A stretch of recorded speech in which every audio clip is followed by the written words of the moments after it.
Tiktaakeroonni beekamoo lama Joosii fi Boonii kan jedhaman tiktaakii irratti beekamtii guddaa kan qaban faarsaa bareedaa faarsaa cidhaadhaan dhufanii jiru. Ashamaan akkam jirtu dhaggeeffattotaa fi daawwattoonni chaanaalii keenya bakka gadi chaanaalii keenyaatti nagaan deebitan siniin jecha har'a immoo odeeffannoo bareedaa hedduu kan namatti toluu fi akkasumas illee baay'ee kan nama hawwatullee isinii qabannee dhufnee jirra jechuudha. Egaan amma dhumaatti nu wajjin tura.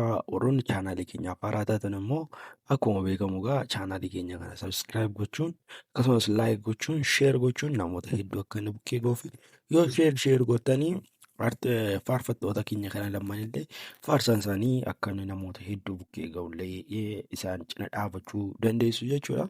Egaan daawwattoota keenya gara viidiyoo har'a qabannee dhufneetti isin haa dabarsu.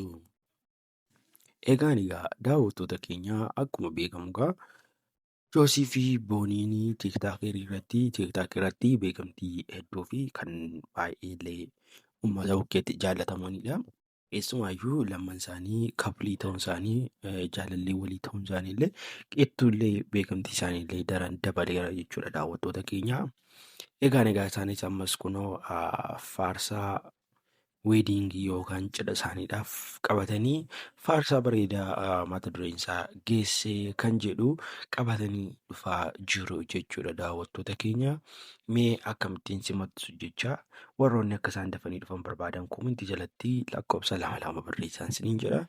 Egaan gaafa wanti kanatti deemnu yoom dhufuu fi akkam isarratti dhufu kan jedhuuf illee akkuma beekamu Joosiin akka karaa feesbuukii isaa kaa'ee irratti sirbi kun har'a guyyaa har'aa kana jechuudha sa'aatii 11 irratti kan gadhiifamu ta'a jechuudha. Egaan maal duree hundi keessaniyyuu akkaatii YouTube chaanaalii Joosii fi Boonii kan jedhu achirratti waan dhufuufi jechuudha. Achi dhalaatii subscribe like share gochuu hin dagatinaa isiniin jenna. Yoo YouTube chaanaalicha dhaabdan description boxii jala yookaan komentii jala piin godhee isiniin kaa'aa jechuudha. Egaan hundi keessaniyyuu dhaqaatii subscribe like share godhaa isiniin jedha. Egaan daawwattoota keenya isaaniin jajjabeessinu faarsaa isaanii kanaan immoo baga nagaan dhuftanii jechuun jaallanna jechuudha. Egaan daawwattoota keenya amma faarsaan kun gaafa gadhiifamu immoo faarsaan kun akka inni baay'ee bareeduu fi akkasillee baay'ee kan nama hawwatuu fi kan namatti tolu kan nama eebbisuu akka inni ta'e illee abdii qabna jechuudha daawwattoota keenya. Egaan daawwattoota keenya odeeffannoo guyyaa irraa kan qabannee dhufne waa'ee Joosii fi Boonii faarsaa isaanii irratti kana ture. Egaan odeeffannoo akkasii yoo barbaaddan immoo ammas YouTube chaanaalii keenya kana subscribe gochuun dagatina.